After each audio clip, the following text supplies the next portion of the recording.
Hi ಗೆಳೆಯರೇ, ಎಲ್ಲರಿಗೂ ನಮಸ್ಕಾರ. ನನ್ನ ಹೆಸರು ಗೌತಮಿ.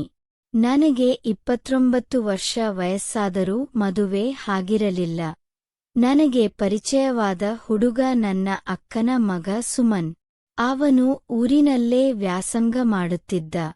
ಇಬ್ಬರ ನಡುವೆ ಒಂದು ಒಳ್ಳೆಯ ಸ್ನೇಹವಿತ್ತು. ನಮ್ಮ ಮನೆ ಹಾಗೂ ಅಕ್ಕನ ಮನೆ ಸ್ವಲ್ಪ ದೂರದಲ್ಲೇ ಇದ್ದ ಕಾರಣ ಸುಮನ್ ಆಗಾಗ ಬಂದು ಹೋಗುತ್ತಿದ್ದ. ಒಂದು ದಿನ ಅಕ್ಕ ಕೆಲಸದ ಕಾರಣದಿಂದ ನನ್ನ ಅಮ್ಮನ ಜೊತೆ ಊರಿಗೆ ಹೊರಟಿದ್ದರು. ಅಕ್ಕ, ನಾನು ಬರುವುದು ಲೇಟ್ ಆಗಬಹುದು, ಸುಮನ್, ನೀನು ಗೌತಮಿಯನ್ನು ನೋಡಿಕೋ ಎಂದು ಹೇಳಿ ಹೊರಟರು. ಸರಿ ಎಂದು ನಾನು ಮನೆ ಕೆಲಸವನ್ನು ಮುಗಿಸಿ ಕಾಸಿಯನ್ನು ಕುಡಿಯುತ್ತಾ ಕುಳಿತಿದ್ದೆ. ಸುಮನ್ ಬಂದು ನನ್ನನ್ನು ಮಾತನಾಡಿಸಿದ.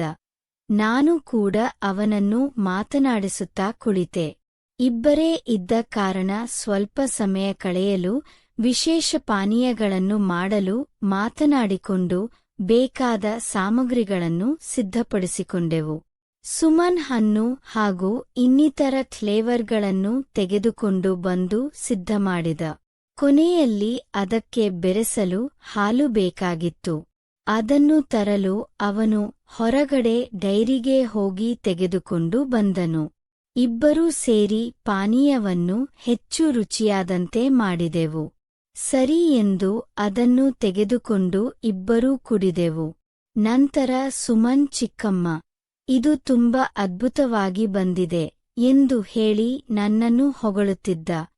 ಸರಿ ಎಂದು ಎಲ್ಲವನ್ನೂ ಸ್ವಚ್ಛಗೊಳಿಸಲು ಇಬ್ಬರೂ ಅಡುಗೆಮನೆಗೆ ಹೋದೆವು.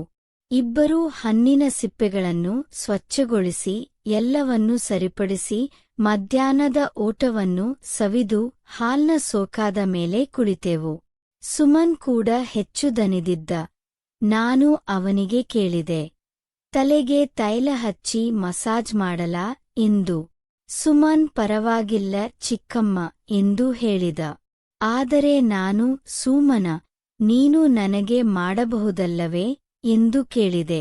ಹಾಗಾಗ ಸುಮನ್, ಅಷ್ಟೇ ತಾನೇ ಚಿಕ್ಕಮ್ಮ, ನಾನು ತೈಲ ಹಚ್ಚಿ ನಿಮ್ಮ ತಲೆಗೆ ಮಸಾಜ್ ಮಾಡುತ್ತೇನೆ ಎಂದು ಹೇಳಿದ. ಕೂಡಲೇ ರೂಮ್ನಲ್ಲಿದ್ದ ತೈಲವನ್ನು ತೆಗೆದುಕೊಂಡು ಬಂದು ಸರಿ ಎಂದು ನಾನು ಕೆಳಗೆ ಕುಳಿತೆ. ಸುಮನ್ ನಿಧಾನವಾಗಿ ತೈಲವನ್ನು ಹಾಕುತ್ತಾ ಆರಾಮದಾಯಕವಾಗಿ ಮಸಾಜ್ ಮಾಡುತ್ತಾ ವಿಶ್ರಾಂತಿಯನ್ನು ನೀಡಿದ. ಕೊನೆಗೆ ಮಸಾಜ್ ಮುಗಿದ ಮೇಲೆ ಅವನು ನನ್ನ ಮೇಲೆ ಹಾಕಿದ್ದ ತೈಲವನ್ನು ಕೈಯಿಂದ ಸವರುತ್ತಾ ಅದನ್ನು ಒರೆಸಿದ. ನಾನು ನಾಚುತ್ತಾ, ಸಾಕು ಸುಮನ್ ಎಂದು ಹೇಳಿ ಅದನ್ನು ಸರಿಪಡಿಸಿ ರೂಮ್ಗೆ ಹೊರಟೆ. ಅವನು ಹಾಲ್ನಲ್ಲೇ ಟಿವಿ ನೋಡುತ್ತಾ ಕುಳಿತಿದ್ದ. ನಾನು, ಸುಮನ, ನೀನು ಮಲಗಲ್ಲವೇ ಎಂದು ಕೇಳಿದೆ. ಹೌದು ಚಿಕ್ಕಮ್ಮ, ನನಗೆ ನಿದ್ದೆ ಬರುತ್ತಿಲ್ಲ, ಸ್ವಲ್ಪ ಬೆನ್ನು ನೋವಿದೆ ಎಂದ. ಹಾಗಾದರೆ ನಾನು ಅದಕ್ಕೆ ಶಾಖ ಕೊಡಲಾ ಎಂದು ಕೇಳಿದೆ. ಸುಮನ್, ಸರಿ, ಸ್ವಲ್ಪ ನೀಡಿ ಎಂದ. ನಾನು ಬಿಸಿ ನೀರಿನ ಶಾಖವನ್ನು ನೀಡಲು ಅವನನ್ನು ಬೆನ್ನು ಮಾಡಿ ಮಲಗಲು ಹೇಳಿದೆ. ಅವನ ಶರ್ಟ್ ಅನ್ನು ತೆಗೆದು ನಾನು ಅವನಿಗೆ ಶಾಖ ನೀಡಿದೆ. ಸುಮನ್, ಧನ್ಯವಾದಗಳು ಚಿಕ್ಕಮ್ಮ ಎಂದು ಹೇಳುತ್ತಾ ನೋವಿನಿಂದ ವಿಶ್ರಾಂತಿ ಪಡೆದ. ಹಾಗೆ ಶಾಖದಿಂದ ನೋವು ಮಾಯವಾಯಿತು. ಅವನು ಹಾಗೇ ನಿದ್ದೆಗೆ ಜಾರಿದ. ಅವನನ್ನು ಸೀದಾ ಮಲಗಿಸಿ ಮಲಗಲು ನಾನು ಸಿದ್ಧವಾದೆ. ಅವನ ಆ ಭಾಗ ನಾನು ನೋಡಿ ಕೋಣೆಯಲ್ಲಿ ಅದರ ಶಾಖಕ್ಕೆ ನೀರು ಕರಗಿದಂತೆ ನನ್ನ ಮನಸ್ಸಿನ ಭಾವನೆ ಕೊನೆಗೊಂಡಿತು. ಎಲ್ಲವನ್ನೂ ಮುಗಿಸಿ ಸರಿಪಡಿಸಿ ನಾನು ಮಲಗಲು ಹೋದೆ.